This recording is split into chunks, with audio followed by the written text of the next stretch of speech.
Good day, everyone. I'm Dr. John Ward, Director of the Coalition for Global Hepatitis Elimination at the Task Force for Global Health here in the United States. It's my pleasure to be welcoming you all to this webinar today, where we'll be exploring the work of civil society organizations in Africa to promote awareness of the benefits of hepatitis B birth dose vaccination in African countries. And you'll be hearing from a number of those civil society organizations that we have been working with in collaboration with the US CDC over the last 6 months as they put in place health promotion campaigns targeting raising awareness among pregnant women, their families, clinicians, and policymakers of the benefits of hepatitis B vaccination. Next slide, please. So welcome to you all. Do you want to note that this we do have simultaneous translation available from English and French.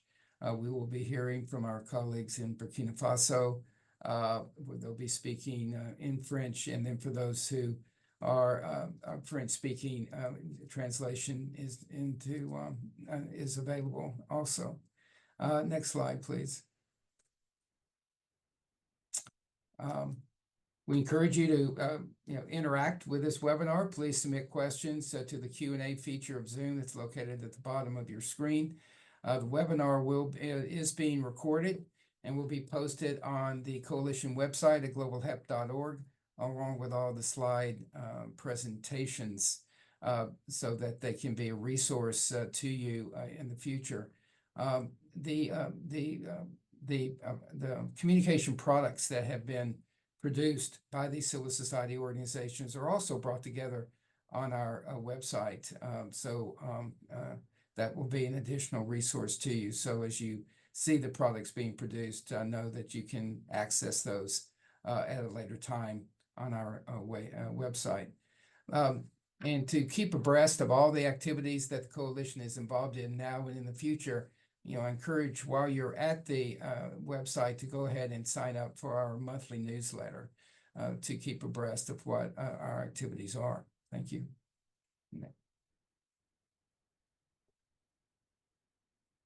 So here's our program today, and we'll give a few moments about why hepatitis B birth dose vaccination is important, particularly for countries of Africa.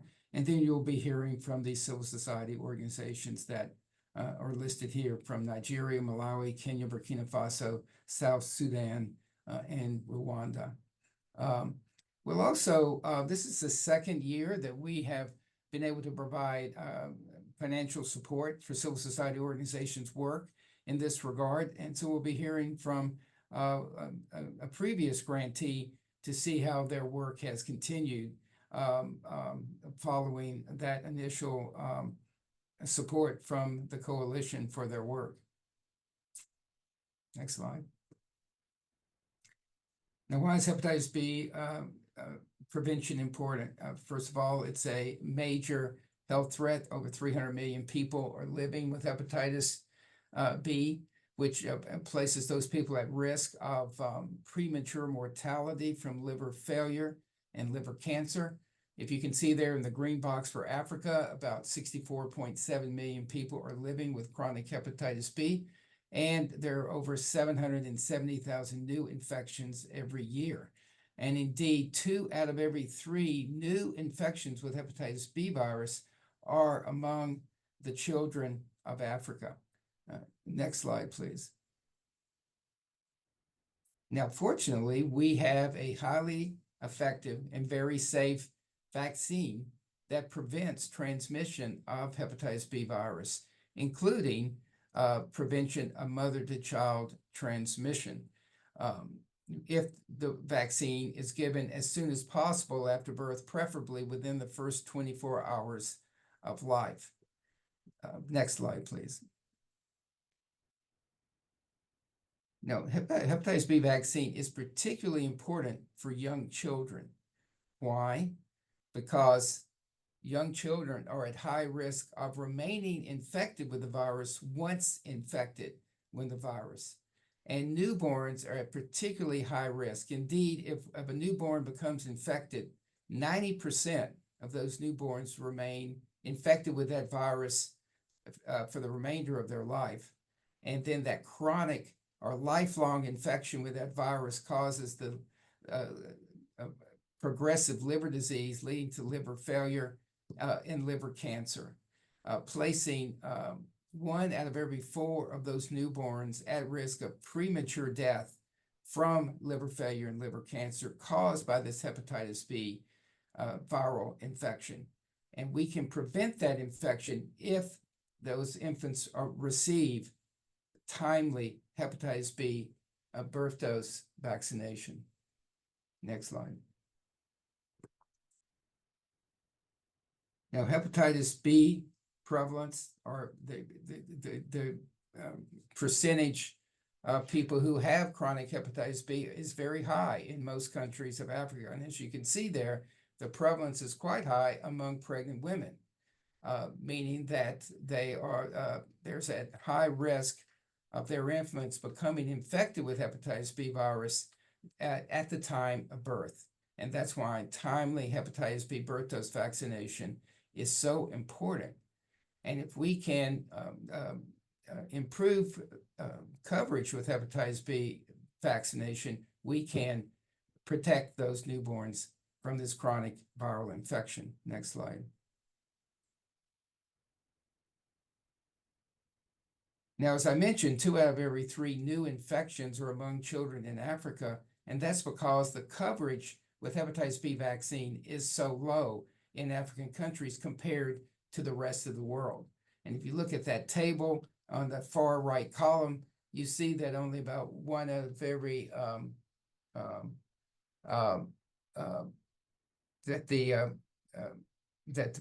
prevalence of hepatitis B is quite high, and that because of achievement of high vaccination coverage in other parts of the world, the prevalence of hepatitis B has fallen dramatically among children around the world. That prevention has not been achieved in the countries of Africa, where there's about a 2 to 3-fold higher risk of hepatitis B because of low hepatitis B vaccination coverage for newborns. Next slide, please.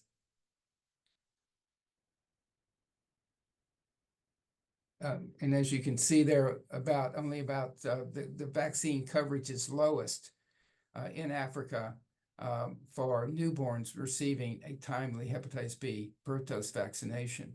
Now, if we can achieve the target of 90% coverage versus the 17% coverage that we currently have, we can prevent 500,000 deaths from children born this decade in Africa.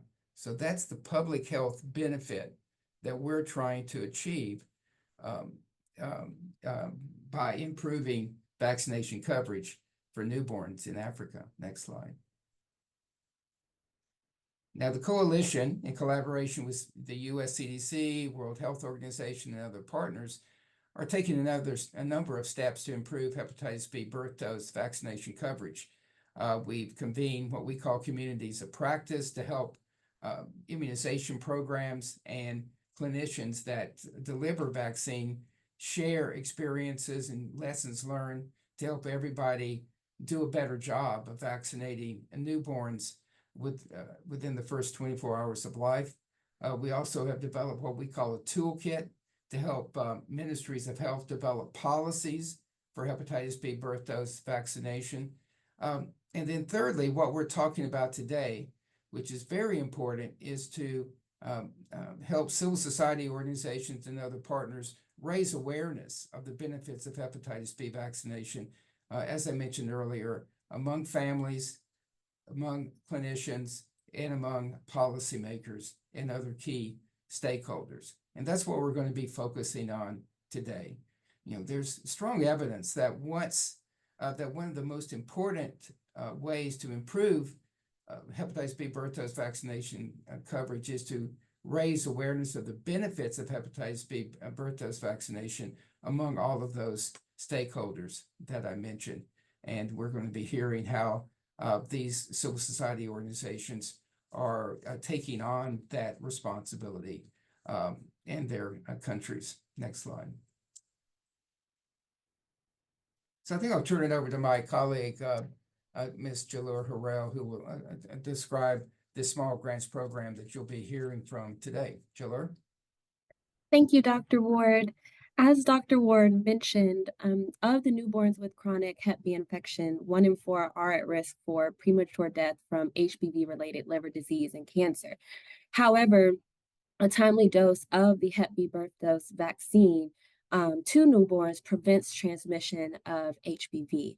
So for our HepB birth dose awareness small grants program, we collaborated with the US CDC and Africa-based NGOs in order to invest in local civil society organizations to promote timely birth dose vaccination, ideally within the 24 hours of delivery, through community sensitization and to advocate for policy change.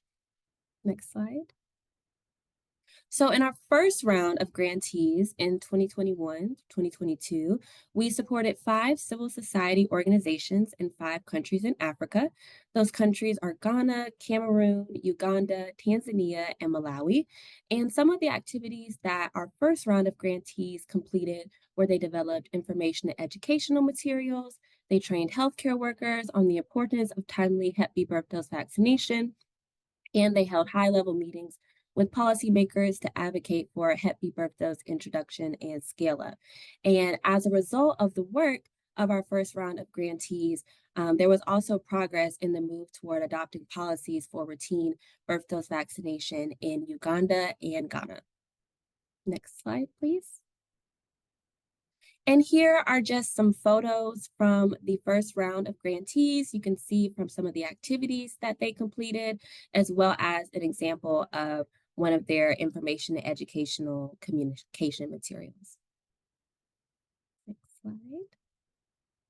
And all of the products from our previous grantees can be found on our website at that link listed on our screen here below. We will drop that in the chat for you as well. Next slide. So for this year's round of grantees, we have been able to support 7 civil society organizations in 6 countries in Africa. In the first category of Category A, we have 4 civil society organizations, 2 in Nigeria, 1 in Burkina Faso, and 1 in Malawi. And in Category B, we have 3 civil society organizations, 1 in Rwanda, 1 in South Sudan, and 1 in Kenya. And these are the organizations that you will be hearing from today about their projects. Next slide. And the 2024 cohort of our civil society organizations have produced over 55 communication materials. And here are just some examples of some of the communication materials that have been produced by this year's grantees and an example photo from one of their activities. And as the grantees present about their projects, you will learn more about the great work that they have done as well. And I will turn it back over to Dr. Ward to kick us off and introduce this year's grantees. Thank you, Doctor. Thank you. Absolutely. Thank you. Well, great. Well, let's get started and let's start hearing the work from the civil society organizations. Next slide, please. We'll first hear from Mr. Kachala Mustafa, who's the Executive Director, the Roadmap for Women and Youth Development in Nigeria. Kachala, are you on? Yeah, thank you. Thank you, John. I'm on.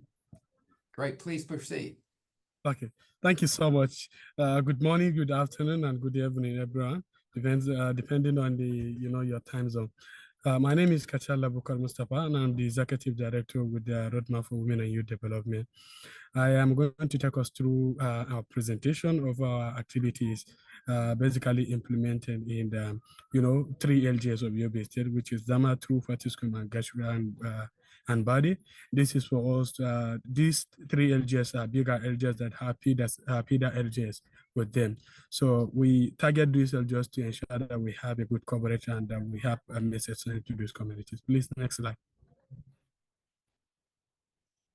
So, like I said, these are the names of, this is the name of the organization, which is Roadmap for Women and Youth Development. Our area of coverage as an organization, we implement in Borno, Adamawa, Yobe, Sokoto, and Zamfara State in Nigeria. Our main objectives include, we strive for a better world where everyone, especially women and children, have equal opportunities and rights, access to education, health, and dignified work. Next slide.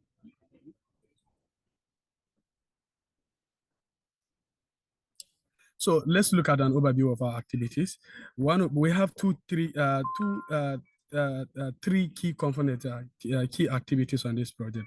One of it is the training of healthcare workers, and then the second thing, under the training of healthcare workers, we have the training of training of the trainers, and then we also have the step-down training. These two components are under the training of healthcare workers, and then the second activity is to organize community mass community awareness raising sessions. We are doing this through these strategies. Number one, the radio jungles produced in local languages, which is Hausa, Kanuri, and Fulfulde, which is the more M1 language of these communities. And then the second strategy is the production and distribution of information, education, and communication materials. And then the third thing is the face-to-face awareness session focusing on education, pregnant women and women of childbearing age, and then healthcare workers, including birth attendants. We are doing this uniformly so that the information will not have breaking information. And then the fourth thing is under the awareness is the social media campaigns targeting general public. We are doing this in market. We are doing this in in all the strategic areas in the communities. Next slide. Okay, then the next activity, the key category is advocacy initiative targeting key stakeholders. Under this activity, we have been organizing town hall meetings with key stakeholders to discuss areas of improvement when it comes to policy, and then we also see how we can design a improvement plans for this. And then we also conduct community dialogue with key community stakeholders to hear their views. What are the barriers in accessing hepatitis beds at the facilities? And then the third activity under this is to actually organize or commemorate the World Hepatitis Day 2024. Next slide. Then let's look at the issues around partnership. So for partnership, for government partners, we have collaborated with the following partners. Number one is Yobe State Ministry of Health. We have worked with this partner to actually reactivate the viral hepatitis technical working group in the state in our effort to strengthen coordination of viral hepatitis elimination across the state. Key contact person for this agency is Dr. Nurses Bala Mohammed, which is Director of Nursing Services. This is his phone number and then the email address for the person. And then for Yobe State Primary Healthcare Board, we have collaborated with these stakeholders to actually train healthcare workers on the viral hepatitis case management and then the importance of viral hepatitis B bed dose. We actually target healthcare workers for this activity. Then let us look at the implementing partner. We work with the Sickle Cell Disease Eradication Initiative to actually advocate to Yobe State House of Assembly to amend the HIV anti-stigma policy and include sickle cell and hepatitis as a compulsory testing before marriage, and also impose the bed dose within 24 hours of birth. That has been done, and we are currently working to start passing the bill during the parliament sittings. These are the contact person of the person, which is Dr. Ali Usman Mohammed, is the chief executive officer of the organization. Next slide. Let's look at issues around next step and impact. Let's start with the impact. The impact that we met on this project as follows. Number one, we have strengthened knowledge and awareness on the importance of the hepatitis B bed dose within 24 hours of bed, especially for communities of implementation. Before this intervention, they have limited knowledge when it comes to the importance of hepatitis B bed dose within 24 hours of bed. Some of them are not even encouraged to actually vaccinate their children during birth. And then we have also increased access and availability of the hepatitis B bed dose across public and private health facilities, especially for our implementing communities, which is Damaturu, Fatiskum, and Badi. And then we have also improved coordination mechanism for hepatitis B elimination activities in your state. Like we said before, the viral hepatitis technical working group is down, is not working, is inactive. But with this intervention, we have been able to restore the viral hepatitis technical working group. And with that, a lot of coordination activities have been going on, and almost we have been able to identify partners which they can support viral hepatitis, not only the bed dose, but then also for adults. Then increased in service or consumption rate for the hepatitis B bed dose across the edges of implementation. With this implementation, we have seen level of consumption rate when it comes to vaccine, the hepatitis B vaccine, because we have gotten that data from the state, basically from the primary health care, on the increase in the consumption rate for the hepatitis B bed dose. Issues around the next step after this implementation, that is after July, is we are going to continue to collaborate with key stakeholders, ensuring passage of the amended anti-stigma bill into law. Then we'll also improve advocacy strategies to sustain the hepatitis B bed dose activity and scale of to at least 5 additional AGS in the state. So as to reach more stakeholders with advocacy initiative, increase hepatitis B bed dose rate. That is, the coverage in Yobe State. In Yobe State, we have up to 17 LGS, but we are just covering 3 LGS. That means there are a lot for us to do when it comes to awareness raising session. And then if you look at the envelope we have, due to limited resources, we have to only, restrict ourselves to these 3 LGS so that we will do something meaningful. So basically, when it comes to this bill, like I said, we are currently having engagement with stakeholders, especially the State House of Assembly for Yobe State. We are meeting with them in Kano for us to discuss actually on how we can amend. The process has been started already. It's just for us now to nominate who we're going to, pass the bill to the National Assembly. Next slide.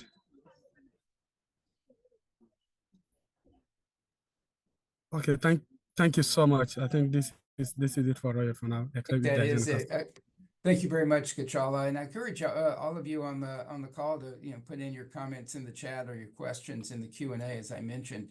That was really a great overview and really a lot of positive aspects of your activities there in Yobe State. I was particularly struck with the your partnerships with the local ministries of health to reactivate the technical advisory group for hepatitis, and also working with the sickle cell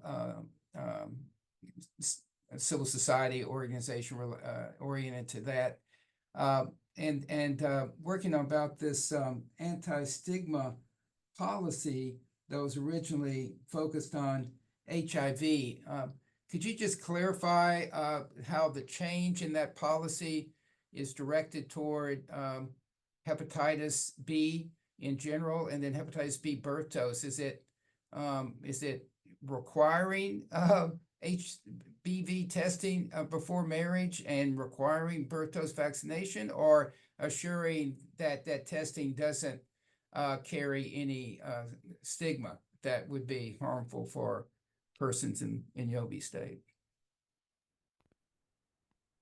So this is very important question. Just to let you know that we are doing this at the state level to ensure that, because we learned that when during recruitment of either police, either Nigerian Army, either Nigerian Navy, we learned that in Yobe State they are being rejected because of hepatitis, majority of them. In figure, we have gotten the data from the, from government ministries that 65% of our people in Yobe, they are being rejected due to hepatitis. And that has been a major concern in the state. And when it comes to stigma, We are not doing that to stigmatize, to marginalize anyone, but then we are doing it to ensure that we know how we can take an action. And then the government is doing possible best to see how they can also design an innovative program to see how we can actually put them on a treatment before they get married. The reason for the policy is for us to identify, treat them, and then after the treatment, then they get married so that they cannot transmit to another person. That is the reason. And then for this policy specifically, we are actually, including the hepatitis and also sickle cell to ensure that we have actually reduced the number of people infected with, the hepatitis, viral hepatitis, and then the sickle cell. And basically, this is it. We have reviewed the policy, we have sent it to government, and the government have started working on it, especially the State Assembly. Hope I have answered your question. Thank you very much. Look forward to continuing to work with you on these and other aspects of your program. Thanks again for sharing that information. We can go back to the slide set again. We can go to the next presentation, which is from Mr. Zachary Nagari, Executive Director of Humanity for Orphans, Youth, and Widows Initiatives in Kenya. Zachary? Thank you, panelists. Thank you, Dr. John, and the rest of the team. Our project actually has been on hepatitis B birth dose advocacy campaigns in Kenya, and we are located in Nairobi and Homa Bay County in Kenya. Next slide. Next slide.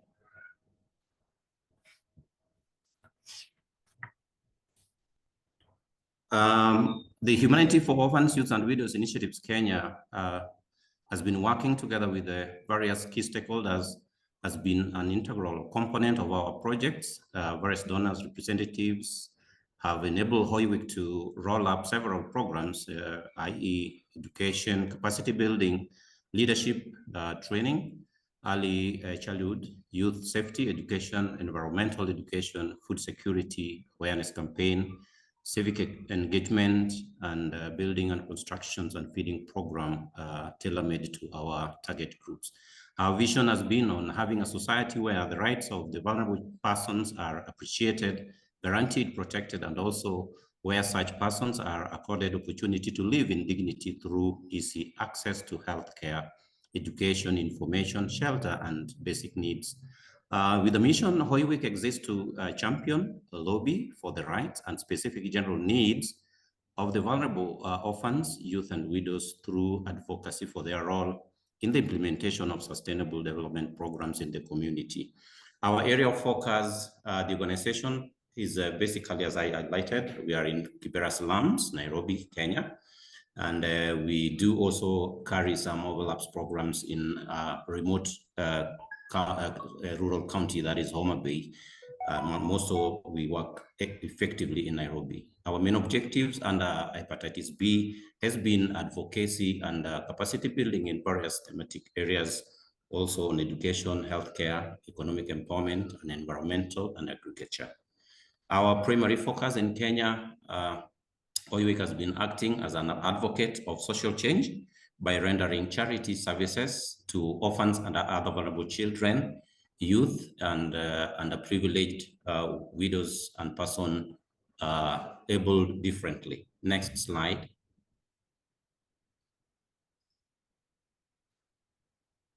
Next slide. All right.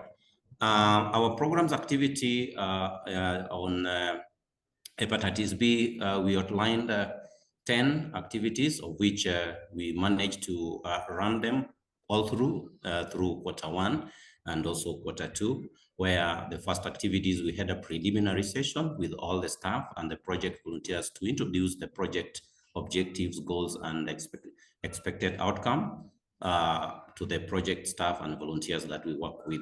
Activity 2, we're conducting a general baseline survey to analyze hepatitis B among pregnant women and adolescent girls aged 18 to 27 in the range in the community. We also had stakeholder forums to sensitize on the local on hepatitis B prevention and control.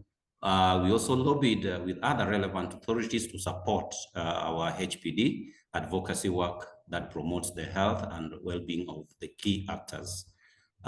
We managed also to build the capacity of the local identified community health promoters to identify and refer individuals at risk on HepB infections, as well as basic health education and support to individuals living with hepatitis B.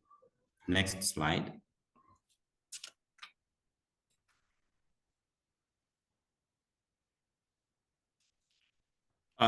We also continue with the community sensitization advocacy on hepatitis B vaccination, aimed at raising awareness and promoting acceptance of hepatitis B vaccination among the target population, particularly in the high-risk communities. We also facilitated education and training session on HepB among pregnant women, adolescent girls, on HepB prevention, transmission, and control, as well as provide them with knowledge and skills to prevent HepB infection and manage the condition if they are already infected. We also set up a counseling site where most of those who've been affected were able to receive information, and we were also sharing this within even those that have not been, contracted the virus, so that they are also able to be accommodated in our program. And where pregnant women, healthcare workers, and sex workers were also part and parcel of those who were seeking counseling services within. We also established collaboration with other relevant stakeholders to enhance the implementation and sustainability of our HepB prevention and control program. Our last activity was based on documenting some of the activities or the best practices, lesson learned, and to inform our future program development. And based on the pictorial that you are seeing, you can see the variety of the activities in intervention as far as hepatitis B is concerned. Thank you. Next slide. Next.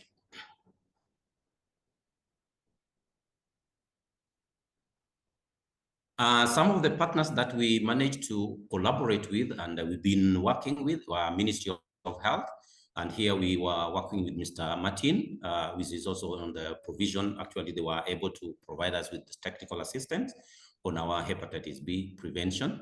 We also worked closely with county government, and here we had, Madam Judy also provided technical assistance in synchronization of our hepatitis B in intervention within county community health strategy plan, because they have that plan. And as far as health is concerned, you have to integrate some of this integration, which we did with them together. National AIDS and STIs Control Program, that is NASCO.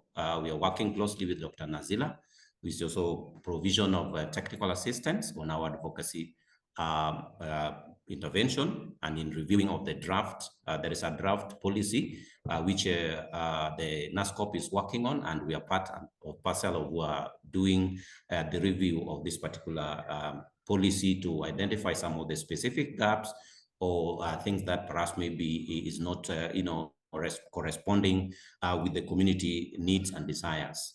We are also working with National Syndemic Disease Control, that is the formerly NAC, with Madam Masha on the provision of technical assistance.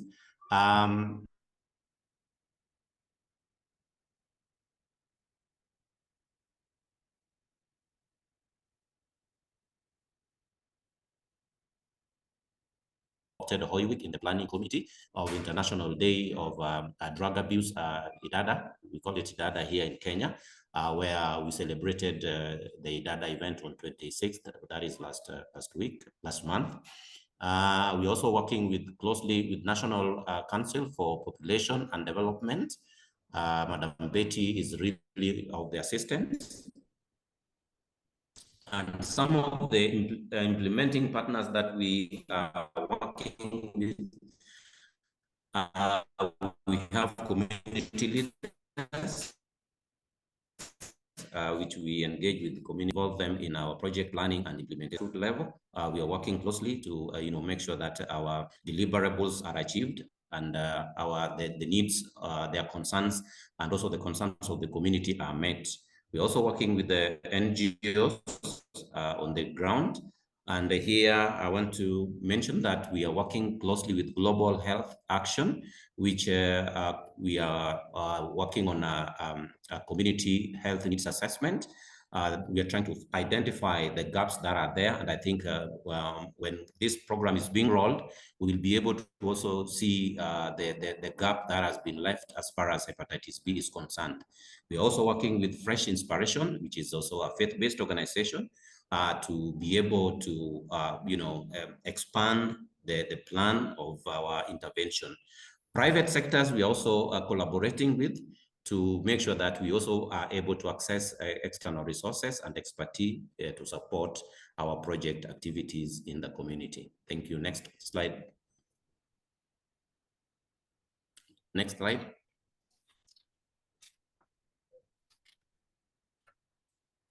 Our next step, based on our hepatitis B here, because we know as this month it will be the end of our funding support from the Coalition for Global Hepatitis B Elimination. We will continue to appeal for increased funding from CGE and other donors to upscale hepatitis B birth dose intervention. We also plan to conduct an analysis and mapping for persons able differently. This is very critical because in one of our sessions, we happened to meet a deaf girl, and through the learning and sharing, we came to realize that we need, even all the CSO also need to factor or focus also on these persons able differently, so that when we are talking about hepatitis B, everybody is included. And we are working on a video or a documentary of which we will be able to share with our partner, so that other organizations can also learn on some of the areas that they can incorporate within their program. We also continue engage the community health workers, healthcare providers, and other practitioners to continue rolling up hepatitis B advocacy intervention within their areas of reach, strengthening horizontal and vertical partnership. We are looking forward to see other organizations, and more so maybe our key partners that have been managed to work with the CGE. We will be able to hear some of the best practices which we can localize in our intervention, and vis-a-vis, you can also learn from what we have done. We look forward to continue lobbying for Hoywick screening site, because this actually, it came out clearly, because we don't run any health facility, but community were requesting us to establish a screening site where they can seek, immediate, they can screen themselves so that they know how best they can seek early prevention measures. So it's an area that we perhaps maybe will continue lobbying with other organizations to help us establish this. Develop community health hepatitis B birth dose advocacy strategy that includes persons able differently. As I mentioned, we are looking forward to develop this and make sure that everybody, this plan can be shared across all over.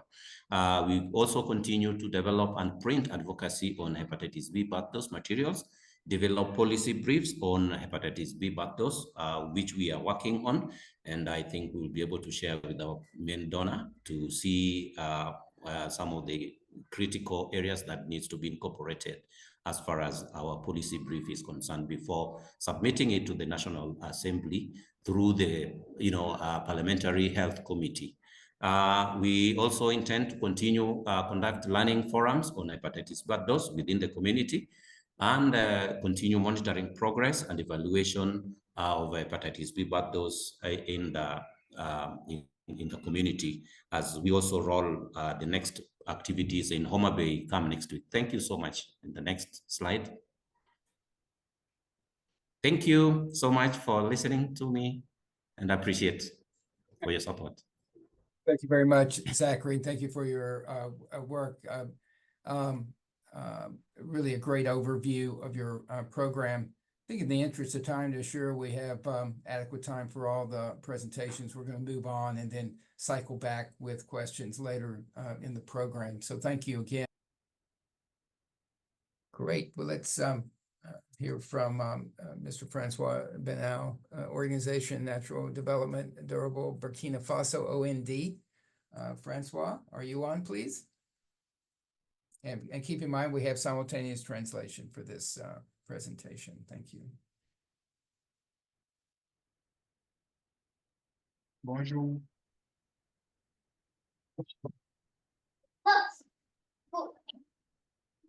Bonjour. Bonjour.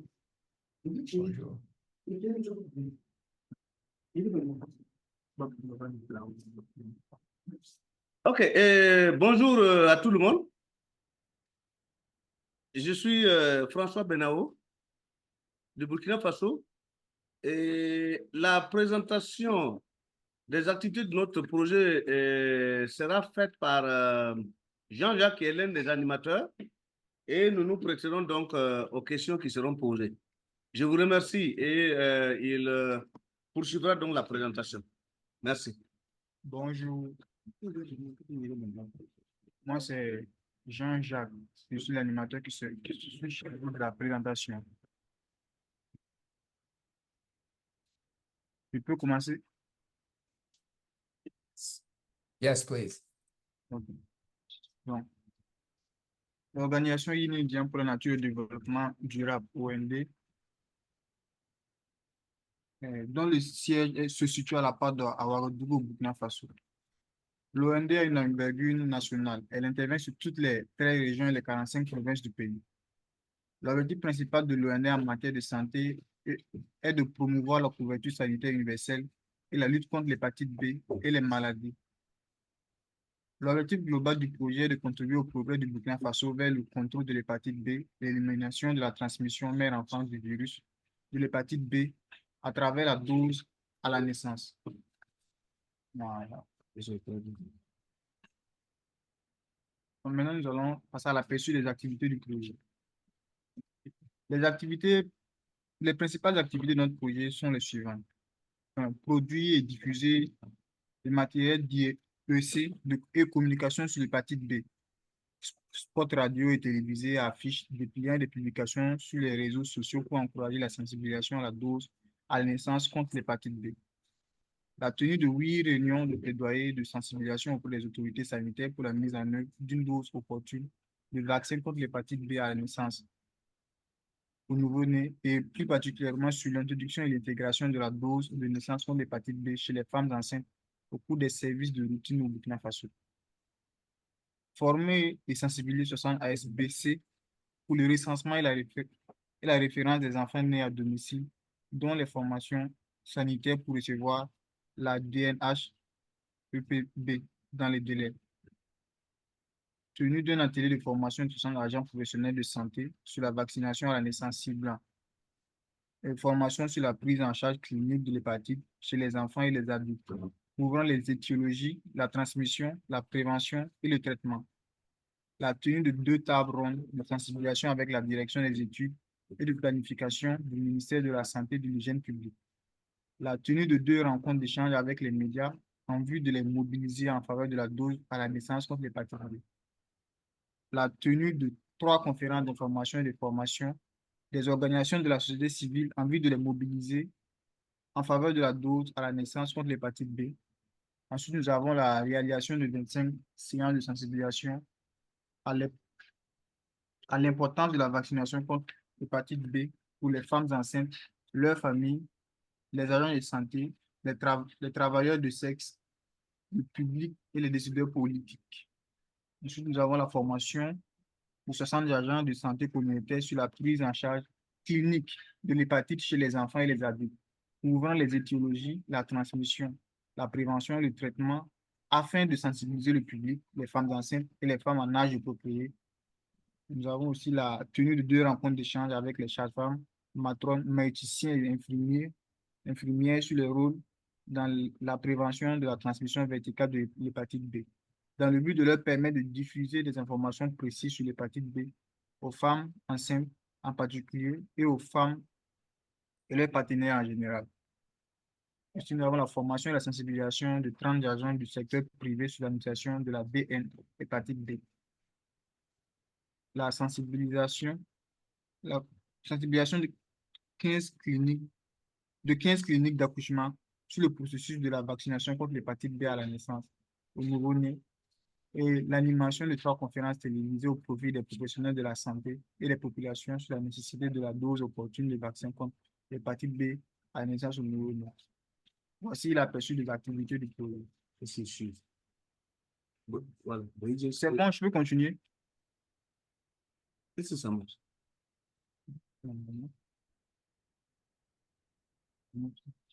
Maintenant, nous avons les partenariats. Nous avons travaillé avec les autorités sanitaires du ministère de la Santé, les autorités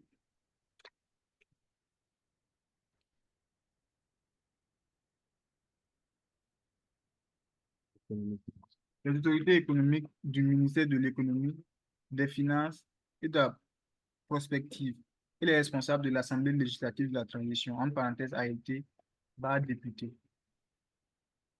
Les points de contact sont la Direction générale de la santé, la Direction de la planification, les directions régionales de santé pour le ministère de la Santé, la Direction de la planification, la Direction du budget, la Direction des politiques pour le ministère de l'Économie et la présidence de l'Assemblée législative de la transition. En 3, nous avons travaillé avec les médias publics et privés, les leaders communautaires, les agents publics de santé, les sages-femmes, les cliniques privées, les agents de santé communautaires. Ces derniers ont leur capacité renforcée et ils se sont impliqués dans la lutte contre l'hépatite B. Nous avons travaillé avec 40 organisations de la société civile qui se sont engagées à nos côtés pour la dose à la naissance contre l'hépatite B.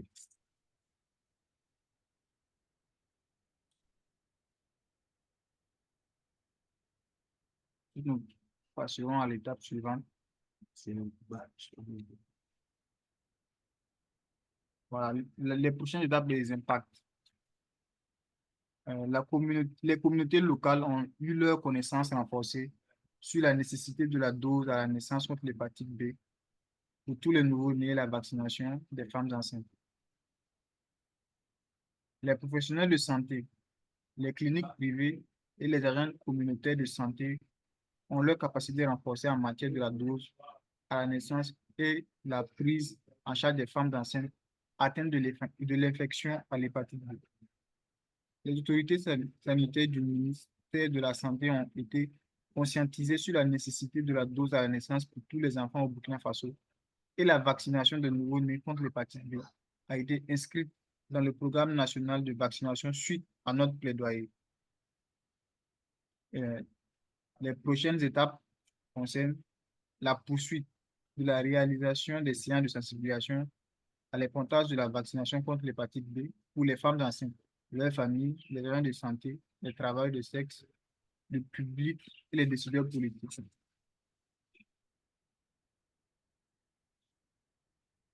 Aussi, nous animerons 2 conférences télévisées au profit des professionnels de santé et des populations sur la nécessité de la dose opportune de vaccin contre l'hépatite B à la naissance au nouveau-né.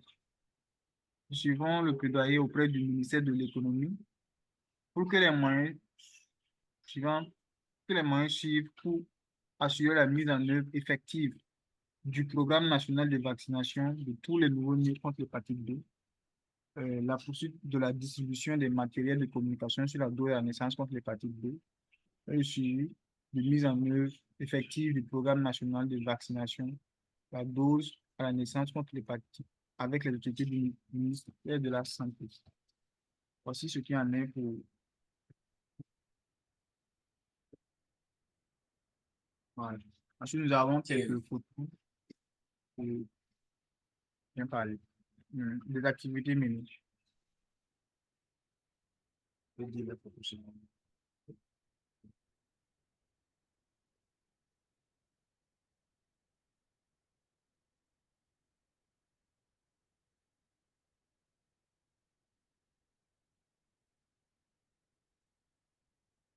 Thank you very much, and congratulations on your successful advocacy leading to the national government adopting a policy for routine hepatitis B birth dose vaccination. That's a great achievement. So congratulations again. I was impressed by how many partnerships you have developed in civil society, clinical, and in government. I was interested to learn, as you began this work, what was the level of awareness of hepatitis B birth dose vaccination?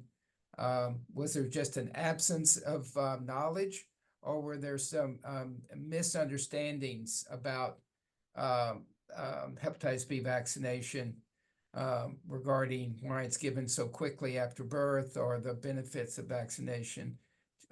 Any thoughts you could share about what was the level of knowledge about hepatitis B birth dose vaccination when you began this advocacy effort 6 months ago? Thank you.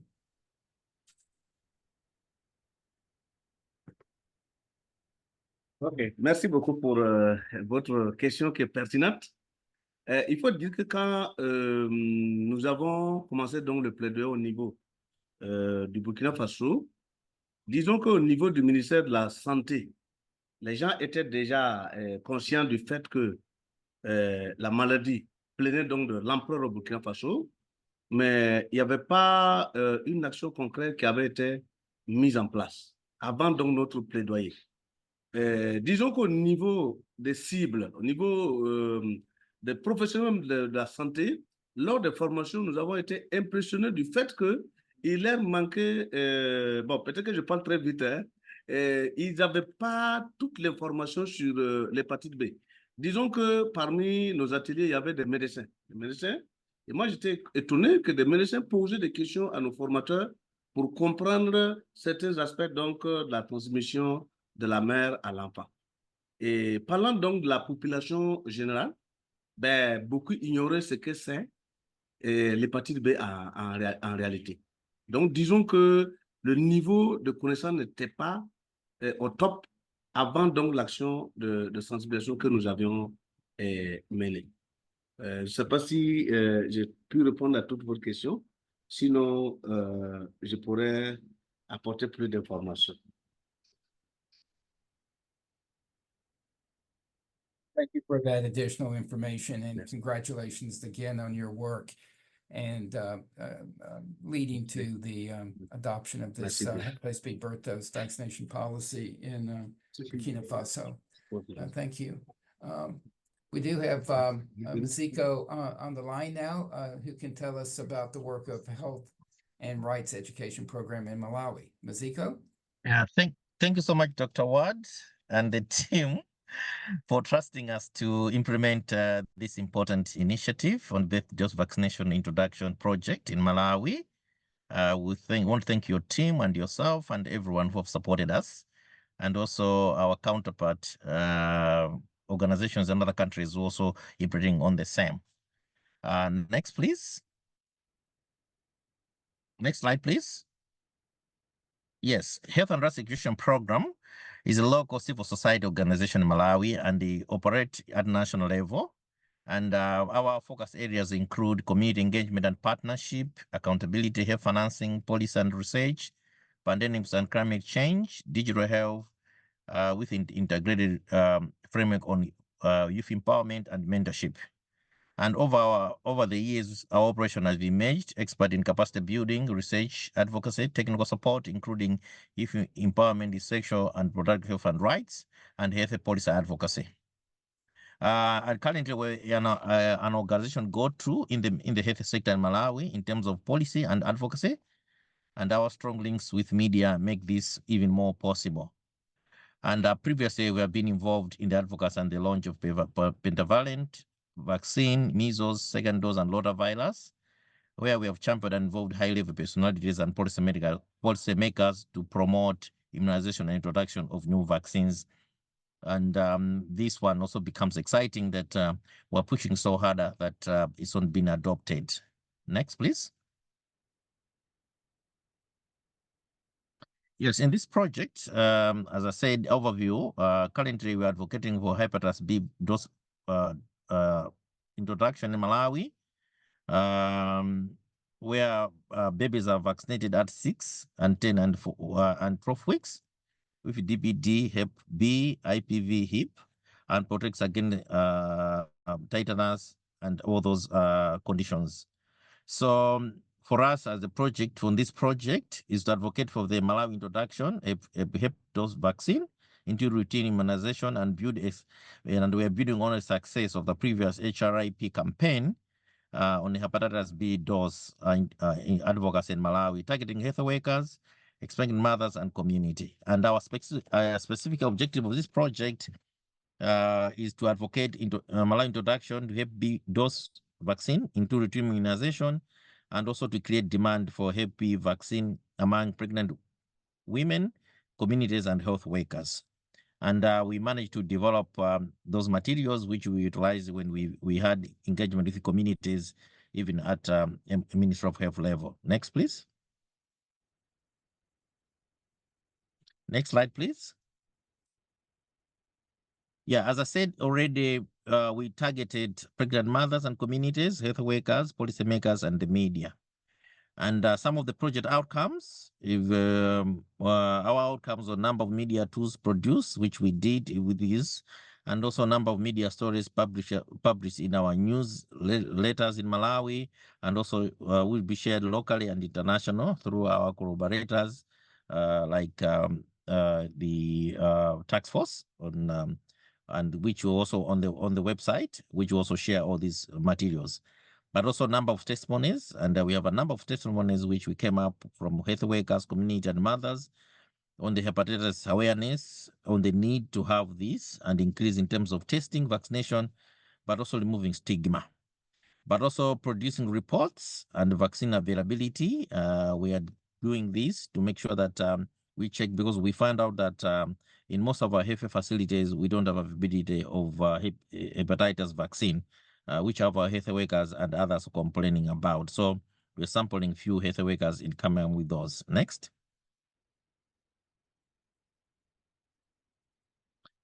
Yes, so who are partners in this project? Our partners were Ministry of Health, the major partner. That is more especially the Department of EPI, but also the Department of HIV and Hepatitis. But also our another partner, Ministry of Health, on the same, assured us they'll be launching hepatitis B dose vaccine. But they are waiting the availability of a vaccine because they have applied for proposal to Gavi Alliance, which was submitted, and sooner or later will be launched, because the ministry said that they want to launch when they have this vaccine in place. But we're still doing our campaigns with the Ministry of Finance. I just want to share with you that this year, the budget of the health sector using the same approach has been increased by 5% point, from 8% to 12%, which is a huge increase over time. And they have been assured with the Ministry of Finance that they might increase it even to 17% come in the midterm. So these are some of the things we are trying to push apart from Gavi Alliance to make sure. Our implementing collaborators and partners, World Health Organization, Ministry of Health itself, Malawi Nurses and Midwife Council Association, but also Coalition of Hepatitis B, and also the task force on maternal, newborn, and child health. Together action plan, which was developed by the Ministry of Health, because we're also trying to leverage some of the partnerships we have had with others to make sure that this project becomes a success. Next. Some of our impacts and the next steps. One, the Ministry of Health has already said, assured they'll be launching the hepatitis B dose vaccine soon. And the Ministry of Health gave a mandate for more advocacy when we made them to push for introduction of hepatitis B, D, since many other vaccines are in line to be launched. So they want to do a joint launch. So we're still waiting for that, but we're still doing the campaign using different platforms, media, but also others, to make sure that this is excite more people, to make sure that we have the moral support on this. And as you're aware that soon we'll have this year's Hepatitis Day, and I want to take advantage of that as well to make sure that we advocate more for this. Another impact, health workers have emphasized on the need of incorporating vaccine counseling, screening, and administration into routine antenatal visits to optimize accessibility and uptake. This is some of the impact we did because we engage our health workers in different levels to make sure that they also give their input and also advisory to this campaign. And they said we need to make sure that we also, as advocates, and I'm hoping Dr. Ward will be looking for more support, because they said we need to increase in terms of counseling, screening, and administration, because that's what they're saying. These are health workers when we made them. And also health worker demand for HepB vaccine instead regaining momentum. And most of the health workers are aware of this vaccine. And we were very saddened to note that most of our community health workers have been vaccinated. And they're operating different facilities in different communities. That's why there's a huge demand for this vaccine. So that's why we want to urge our development partners who are supporting the task force, the CDC and others, to make sure that they put resources available, because currently our health workers are at risk. There are very few health workers who have vaccinated themselves, and most of them, they are buying for this vaccine, which becomes very expensive because looking at their salaries are not enough for them maybe to be buying vaccine on themselves because of its availability. It's so scarce. That's why we are doing the assessment so that we can continuously do advocacy on the same. And another impact, pregnant mothers and community voice there emphasizing on the importance of understanding local perceptions and cultural beliefs. We got this one from our community members and women which we meet, and the support groups and the network, to make sure that we have this vaccine in place. And indeed, they are supporting the notion. And on this farm, we have a documentary which I think will be shared on the testimonies, but also which will be shared on the website of Task Force. And as soon as we'll be uploading it so that we can see for ourselves some of the work we did, some of the stories we got from our people whom we engaged, so that we can get a view of how Malawi is promoting this vaccine. And the community is longing for developmental and cultural sensitive education materials. They are longing for that we should continuously engage community with development materials, because some of the materials are sensitive. So we are also being told to make sure that we do that. So we had a lot of impacts to the project, which we believe that continuously, since hepatitis is gaining ground, we need to make sure that we have those things. But also, we have other materials which maybe we have seen that have been uploaded. So as I mentioned, also we had media outlet. We had take advantage of different media outlet, and these are our main national news outlets, which publish our initiatives at our local TV, but also local radio stations. They also to capture this campaign as well. So we thank you so much, Task Force, for entrusting us to this campaign. We know that it's ongoing. We need more of such, and we hope the momentum which we have gained will continuously, because people are looking at us as to do this. Our next steps, one, is to participate and share our advocacy and using abstract at the Malawi Hepatitis Day commemoration. And we have already received an invitation from the Ministry of Health that we do a presentation, but also share our materials. But also our next step to continuously conduct media advocacy and produce media tools, jingles, and all those, which some of them are already produced. But also to production of our documentary, which is now almost complete. We'll share with you as well, and also the other areas which I've mentioned. So thank you so much, Dr. Ward and the team, for entrusting us, and we can continuously going to be sharing with you what we have done, but we thank you for the trust. Thank you. Thank you.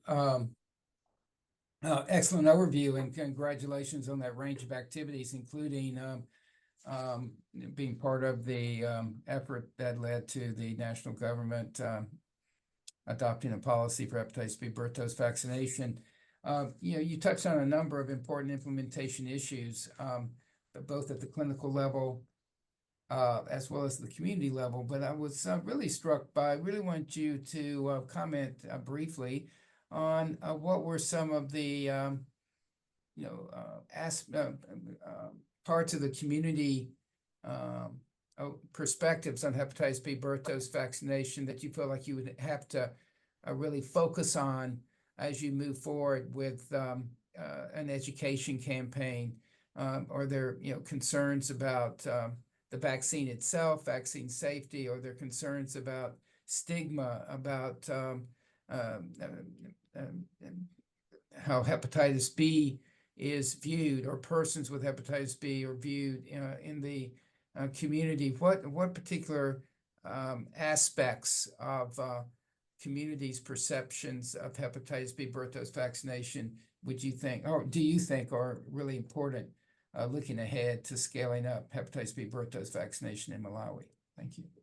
Thank you so much for that important question, Dr. Ward. One of the key things which we got from the community when we engaged them, the mothers, as you know, hepatitis and HIV, it's one department. So the way as a country we do view these two conditions is that when a woman go to a facility, normally is when it's pregnant, at that level, they're able to be tested for HIV and hepatitis.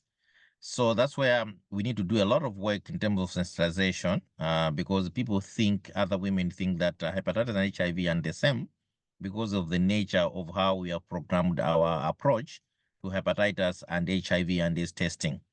So it's an area which as an organization, but also we observed, which we believe moving forward, the Ministry of Health in their policy in terms of managing the two conditions, they have to make sure that there's no stigma, because stigma can come easily because, as you know, HIV come with a lot of stigma. But when we engage the community members with the materials we produce with your help as a task force, we're able to be able to separate the two, looking at the importance of the two, but also to make sure, make them understand why HIV and hepatitis, they come on the same because of in terms of how it is infected. So we're able to single out, but also we were supported by our clinicians in the areas which we visited, just to unsmack the differences between hepatitis and HIV and why hepatitis is important. By, for example, use of needles, the issues of all those, why we need to sterilize all those. So members of the community were aware more, and they were willing to hear more. Why we need to do more on these activities, so that most of them, they didn't know that hepatitis is spread through that, but also through contacts and of fluids. So I think we have a lot of work to be done, making sure that we spread that message across, making sure that that stigma in terms of hepatitis doesn't come because of HIV and AIDS, because of how we have programmed ourselves into this. This is a policy asks which we are pushing to the Ministry of Health to make sure that once they are engaging community members, they have to be sensitive on how we are advancing hepatitis at that level, so that we don't have the same stigma as we had with HIV and AIDS. Because if you do that, we can easily lose the battle. But all in all, they so much welcome the vaccination at birth dose.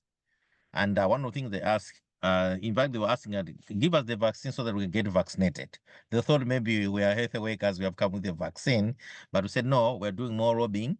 And we even asked them to be some of our champions, so that we were meeting government at a certain level. We should be able to continuously bring these pregnant women, these community members with us to government, to appreciate the need for getting this birth dose vaccine. So those are some of the strategies we have learned over time. But yes, indeed, I agree with you that there's more work to be done. But acceptability is high on the vaccine, because we are worried of the vaccines. You know, COVID-19 brought a lot of stigma, but we were surprised that most of the hepatitis, I think they don't have any problem. Even the health workers are willing to get vaccinated. So I think in terms of positivity, in terms of the vaccine, I think they're welcome. The question now is government to have these vaccines available, which we are pushing government to procure more. Thank you so much. Thank you. And congratulations again. Thank you, Doc. Thank you. Let's move on to Mr. Henry Udeme, founder and CEO of Grassroots Development and Enlightenment Initiative, GDEV, in Nigeria. Henry?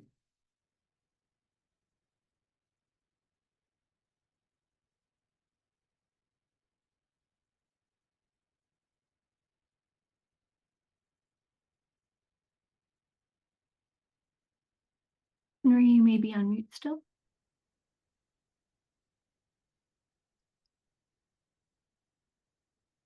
Hello, good day, everybody. Can you hear me? Yes, go ahead, please. All right, thank you. My name is Henry Udeme from the Grassroot Development Support and Rural Enlightenment Initiative. Our work is very simple: ending misunderstanding between first dose and birth dose. That is the core focus of our work. However, Grassroot Development Support is a multidisciplinary organization using integrated approach to addressing the multiple challenges faced by rural communities in Nigeria, with key focus on improving access to health services, promoting community health and hygiene, and support to essential healthcare infrastructure in underserved areas. Our work includes maternal and child health services such as prenatal care, delivery services, and postnatal care, immunization programs for children and women, health education awareness campaign on nutrition, sanitation, and disease prevention. In addition, we also work in environmental conservation, education opportunity for women, youth, and children, and then improving farming techniques and sustainable agricultural practices, promoting the use of renewable energy sources like solar power and biogas, and then sustainable livelihood initiatives. Next slide.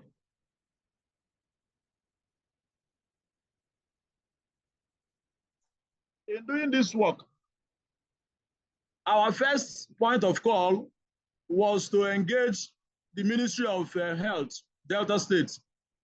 Then at the stakeholders briefing session, the Ministry of Health were there, the Primary Healthcare Development Agency, which is directly responsible for primary healthcare, were also present. The Advocacy Foundation, the Hepatitis Advocacy Foundation, were also there. The aim of our project is to improve hepatitis B birth dose vaccination rates in Nigeria, particularly in Delta State, by raising awareness and demand for HepB vaccine at community level, increasing coverage and uptake of the vaccine, and ensuring timely administration to all infants within 24 hours. The project targets to reach directly 2,000 women in 10 communities. Like I said before, the confusion here is understanding birth dose and first dose. That has been the confusion. It's not as if some of these women don't know about hepatitis B, but they don't understand the difference between first dose and birth dose. Next slide.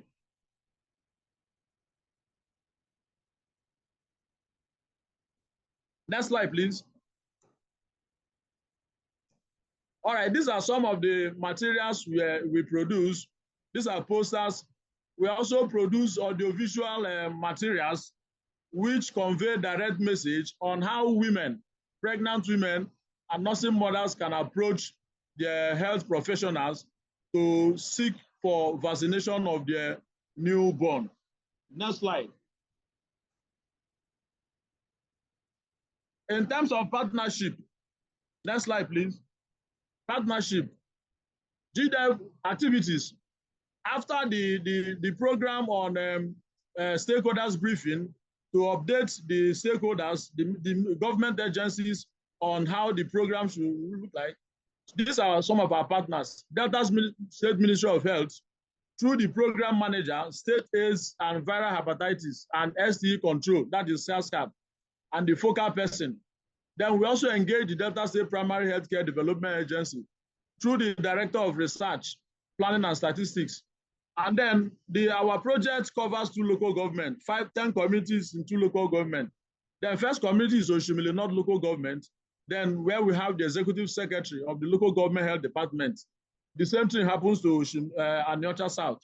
Then we now have representatives from the Federal Ministry of Health through the Federal Focal Person on Hepatitis, and then the Nigerian Center for Disease Control, NCDC.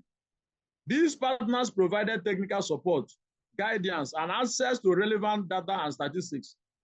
This collaboration also contributed to developing and launching a state-level hepatitis vaccination plan in Delta State, which I have also reported before.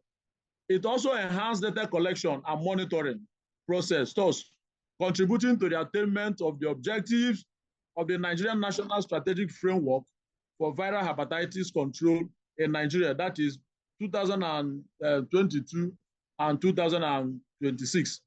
As it is now, through our implementation, Delta State government has been able to produce this state-level plan for hepatitis vaccination and elimination in Delta State. Next slide. Next slide, please. Now, these are the partners we engage. Hepatitis Advocacy Foundation. This organization is currently providing drugs for adults who have been tested positive for hepatitis. We also work with them. Then we work with community health influencers, promoters. These are the people who now go to these core areas to use my megaphone to make announcements about hepatitis and the importance for newborn to vaccinate their child within 24 hours. Primarily, we engage traditional rulers. Traditional rulers are very, very key in this work because of misconception and misinformation about vaccination in Nigeria. Most people believe that vaccination are done to depopulate Africans. So the importance of traditional rulers in this regard was not overlooked. That was why we engaged them. Going forward, we engage the World Development Committees. Any project that is coming in any community, after going through the traditional ruler, you must engage the World Development Committees because these are the people that work with civil society.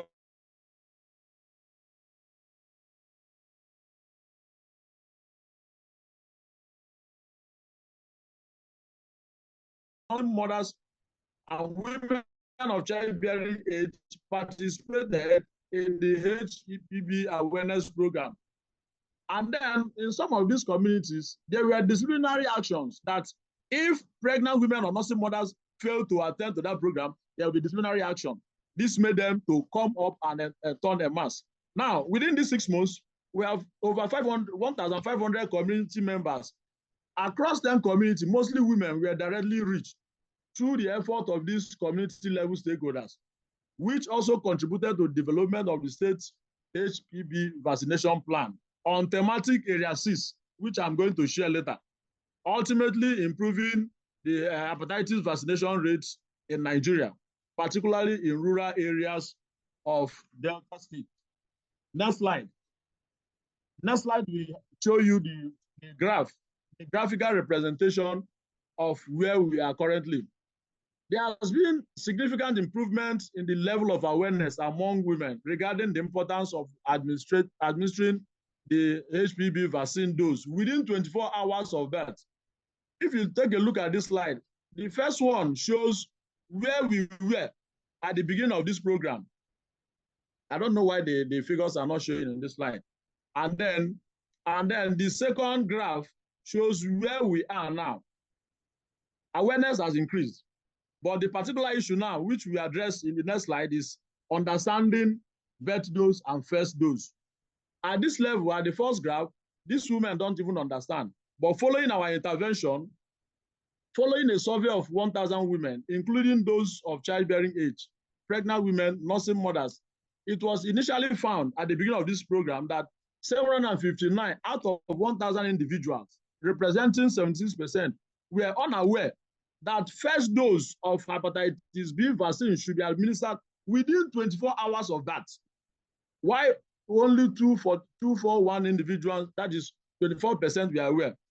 Upon re-evaluation at the midpoint assessment, subsequent efforts to increase awareness about the importance of administering the HepB vaccine in 24 hours, the number of women who now understand this, remember, first dose and birth dose, the number of women who now understand this guideline has risen from 241 to 570, representing 57%. Now, representing an increase of 137%. For instance, in one of our communities, according to a report provided by the matron at the primary health center, Global Hepatitis, where we did Project Flag Up. Between February 20th and the hepatitis B first dose awareness campaign began at Ubulokiti, and June 15, when a midpoint assessment was conducted, 38 child deliveries were recorded. Among these, 35 mothers presented their newborn for birth dose vaccination within 24 hours. 2 mothers took their newborns home, and 1 mother indicated that she will return on a scheduled immunization day. This indicates a notable increase in the number of women presenting their newborn for hepatitis B birth dose vaccination within the crucial 24-hour time frame outside the regular immunization schedule. Next slide. And Henry, I have the data if you want to show that real quickly. Next slide, please. Okay. Okay, I pulled up the data in case you want to show it. Okay, this is the graphical representation of in Delta states. Remember, Delta state is part of a state in Nigeria. So increasing the vaccination rate here will also contribute to the national plan. So there has been a significant improvement in the level of awareness among women regarding the importance of administering the hepatitis B dose within 24 hours of birth in the areas where our work directly covers. Next slide, please. Next slide.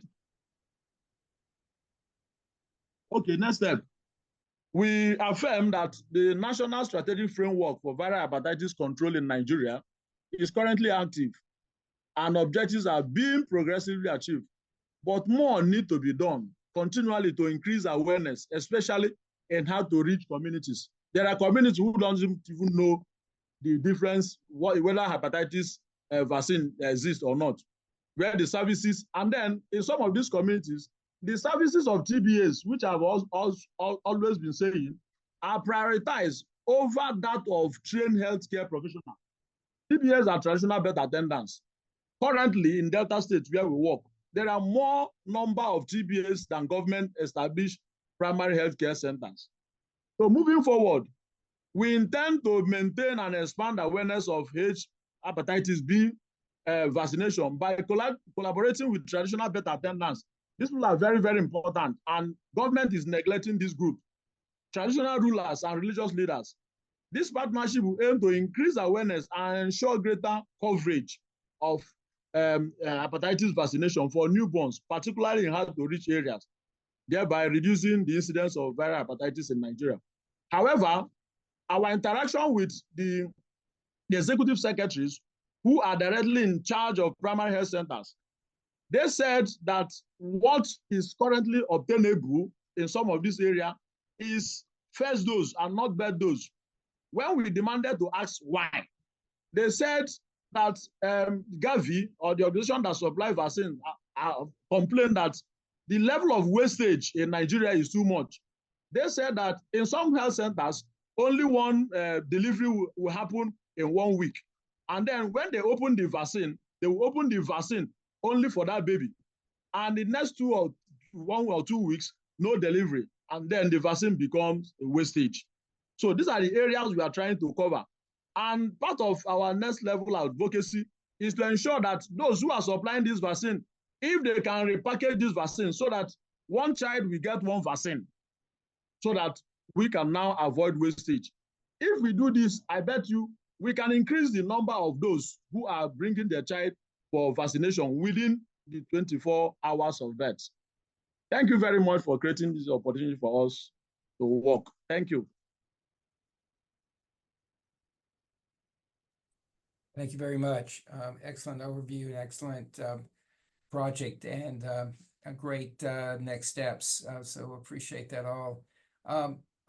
We did have a question from Julie Lazaroff, who is the coordinator of hepatitis B perinatal prevention activities for the city of New York. And Julie, thank you for coming on today. It's gives me an opportunity to thank you for your work in New York City. You had a question about the source of single antigen hepatitis B vaccination for these hepatitis B birth dose vaccination programs.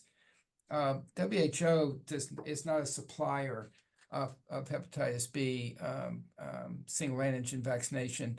They have a role, as do others, such as UNICEF and Gavi, in identifying quality sources of hepatitis B vaccination, but it's the role of the health system and the national governments to procure that.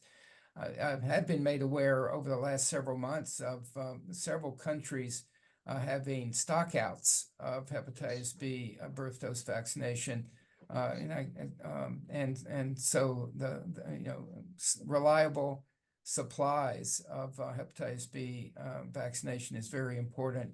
Particularly at the place of delivery, as you're well aware, and at times such as over the weekend where those supplies may not be as reliably available. So it's those kinds of issues that have to be addressed to ensure that the vaccine is available at the time of delivery. I encourage others that have comments about supply, about stockouts, or about other aspects of delivery, timely delivery of hepatitis B birth dose, to put your comments in the chat. But to give you a better knowledge of the other activities that are part of this program of the coalition in collaboration with the U.S. CDC. I'm going to turn it over to Lindsay Hebert to give you some overview from South Sudan, and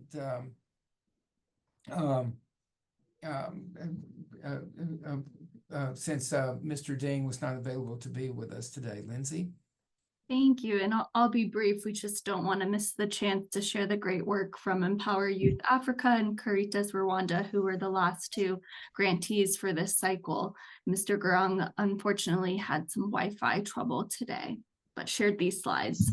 So we'll try to do justice to his presentation that he prepared. So if you haven't heard of Empower Youth Africa, they're based in South Sudan, in Juba, but with presence in 5 other states. And they work in a wide range of health and economic development areas, like many of the organizations on the call. South Sudan is a country that has not yet developed a universal hepatitis B birth dose policy. So the main objective of Empower Youth Africa's EYA's activities were to work with the government to build support, awareness, and demand for introducing universal hepatitis B birth dose vaccine. And so at the start of their project, they put together a coalition of stakeholders, gathered everyone for kickoff meetings, carried out local community mobilization events. And here you can see some of the numbers they reported on in terms of how many people were able to attend those meetings. They also did engage the Ministry of Health, was a very active partner. In some of our calls with EYA, they had the ministry on the phone, who was very excited about the idea of introducing birth dose.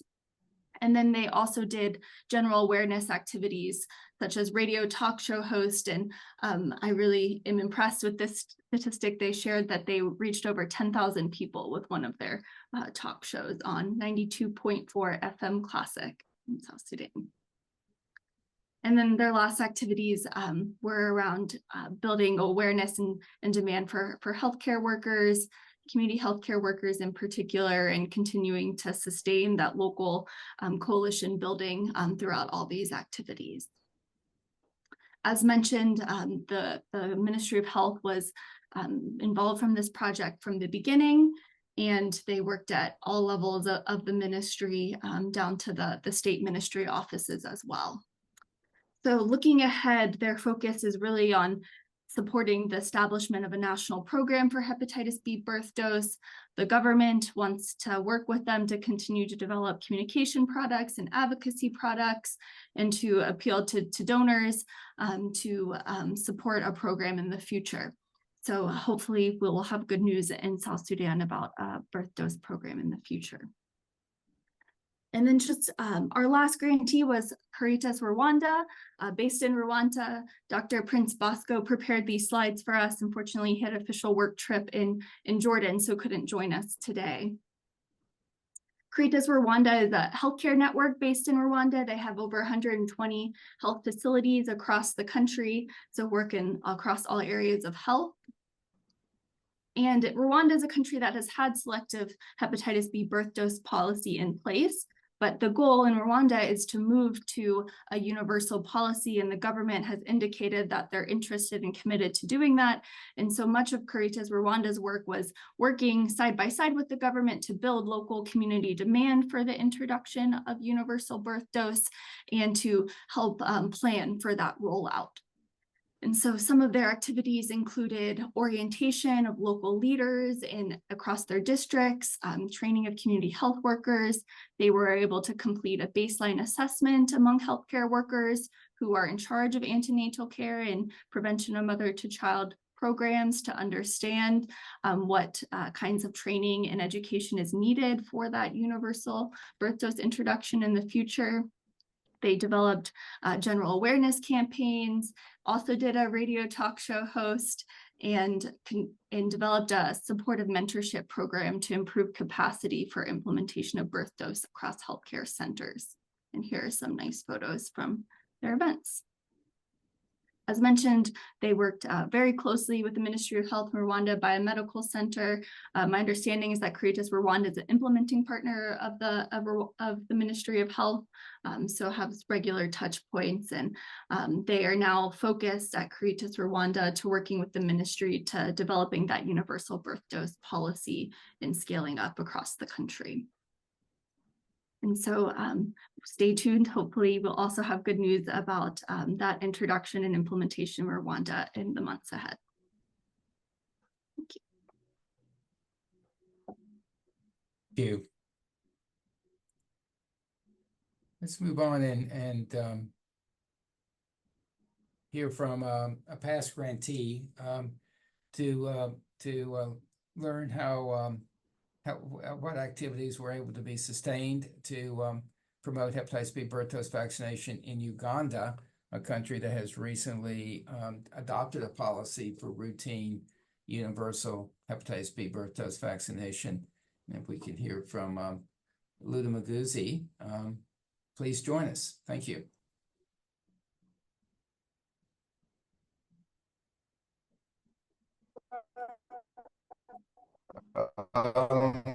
Thank you very much, John.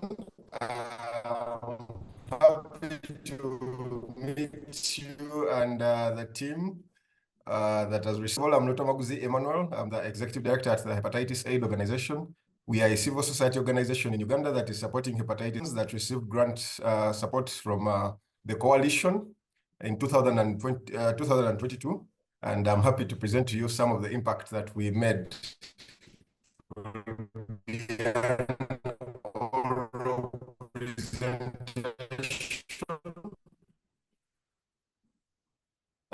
Some of the impact we made was we developed IEC materials in the health workers, the journalists, pregnant women, and community stakeholders.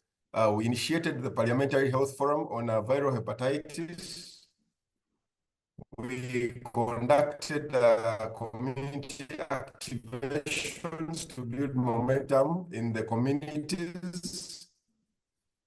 We held strategic high-level meetings, and on 21st of January 2023, last year, in Uganda. However, we still have challenges on the coverage. From the Ministry of Health, the coverage is at 37%, and quite a number of issues are the cause of this.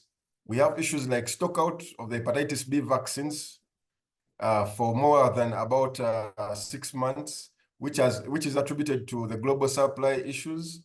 And this has brought a lot of setbacks in the progress that we had made with the ministry. We have some health workers who were administering the hepatitis B birth dose within 7 days, as opposed to the 24 hours that was guided. We had activities that were targeted for only 2 districts. So most of the impact, most of the information was targeted to only these 2 districts. and yet the hepatitis B birth dose coverage was for the whole nation. So very many missed out opportunities in most of the districts. Then we also have a lot of financial constraints that is limiting the coverage of the hepatitis B birth dose active and the community extension workers, the VHTs. We still have a lot of vaccine hesitancy amongst our communities, and especially with the pregnant mothers. And you find that we still also have people who are giving birth at their homes and not in the professional health facilities. So these are some of the issues that are bringing some of these setbacks. And also, we have limited knowledge on the availability of hepatitis B birth dose services, but this is attributed still to limited resources to push this information. We are going to look at is number one, to leverage on the National Hepatitis Strategic Plan, which is going to be launched this year during the World Hepatitis Day. Why? Because the hepatitis B birth dose is one of the key actions that are part of the national plan for the country. And we believe that our country has the capacity to do something, a bigger impact when it comes to these efforts. We are also still going to harmonize and strengthen our working relationship with the Ministry of Health and other key partners, because without their support, we have not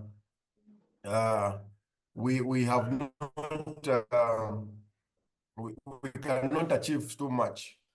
Then we need to engage in social behavior change communication to enable other people get more information about alternative service providers for the hepatitis B vaccines because of the global supply chain issues. We also need to look at leveraging on the Gavi, the vaccine support to scale up and sustain the response for hepatitis B birth dose. And currently, Uganda is also now changing its target for adults to testing to identify new patients as opposed to vaccination. So most of the vaccines, the available vaccines, are being channeled for the hepatitis B birth dose. And also we are going into the process of reviewing the new WHO country guidelines for hepatitis. And I believe this will also be one of the things that will help us. So respond, I got an instant message here when someone asked about the hepatitis B birth dose being only two districts. When we got funding as an organization. And if you think there's time, we can play the music video that his organization developed. Sure, let's roll it. Okay. So this was a product of Hepatitis Aid Organization's campaign a couple years ago. Free the next generation. Free the next generation. Free the next generation. I can hear the children of crying. Cancer, liver failure, and abdominal pain. Mother to child at birth transmission. 90% of them with lifetime infection. But all mothers, it's a happy day. Introducing hepatitis B birth dose. We have got the vaccine now. Hepatitis B is one now. No more liver cancer now. Let our babies have a smile, like a bird up in the sky. Everything will be alright. Let our babies have a smile, smile.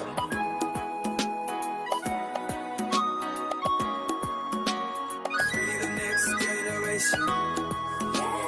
Free the next generation. pregnancy, women can be tested. You can see the full music video on YouTube. We'll put a link in the chat for you to access it, but just a really creative and terrific resource. Thank you. Thank you, Luda Maguzzi. I think we're out of time, but thank you very much for your comments. Lindsay, if you could go back to the slide set quickly, I think do want to remind everyone that the Gavi funding application window is now open. I know some of our colleagues from Gavi are on the line today, so it's this is a very exciting and new opportunity for countries to receive support to implement hepatitis B birth dose vaccination. So we want to do our part in spreading the word of the availability of this funding opportunity, and to be a resource for countries through the activities that I mentioned at the start of this call regarding building communities of practice to share lessons learned, assisting policy development, and then promoting greater awareness of the benefits of hepatitis B birth dose vaccination among all the stakeholders at the national level and in Africa. Please join us at the coalition.